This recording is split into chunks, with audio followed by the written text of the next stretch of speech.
Hi, it's Megan. It's a rainy day in Los Angeles and I am wearing a bright spring summer blush for the season but not the weather. This is always the problem about living in Southern California and doing these videos in January when it's 90 degrees, just not into the plums, or November, and then June gloom hits and not always wearing clothes that match the summer brights. But this is the Faceshop Rose Cushion Blusher, and this is one of the blushes that I chose for the Essential Beauty website. I am a huge fan of the Korean blushes in general, just because they manage to be kind of soft at the same time that they're richly pigmented.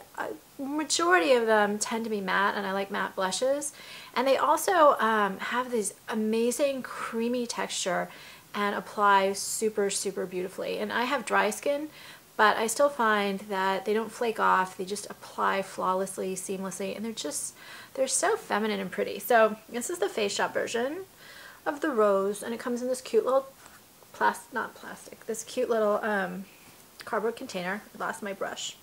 And then it has this little brush, and this is actually one of the few applicators that I think come in blushes that work. So you can see it's a really pretty rose pink, and that's the color.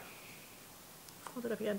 It's not going to show up very much. I have outdoor swatches which will be clearer because it's such a light, but you can see it's a slightly warm pink that doesn't really have coral in it. So it's kind of an unusual shade, and it almost seems to have like a little bit of a whitened base in it, but yet when you apply it, it doesn't look kind of that artificial, cute, very cute, but sometimes too Easter Bunny pastel-y kind of white thing. So this is what it looks like. I actually do really like, that's why this is all dirty, because I actually really do use it. I think it's great for applying these blushes. And you can see how it just applies really beautifully. It gives you kind of a nice flushed look.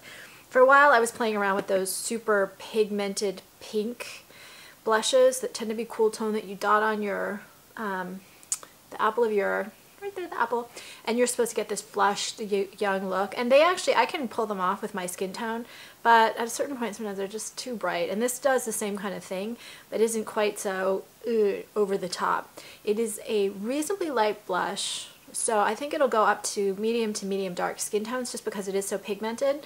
But you'd really just be dotting it on and getting a real little flush on the top of the cheeks if you're going really dark with your skin tone. So anyway, it's on the Essential Beauty website, one of my favorites, and I just decided to do a video for it. So that's it. If you have thoughts, questions, suggestions, I always love to hear it, and I also would love to hear what you think of this blush. Anyway, it's a short video. Thanks very much, and please do subscribe on YouTube, as that does help me.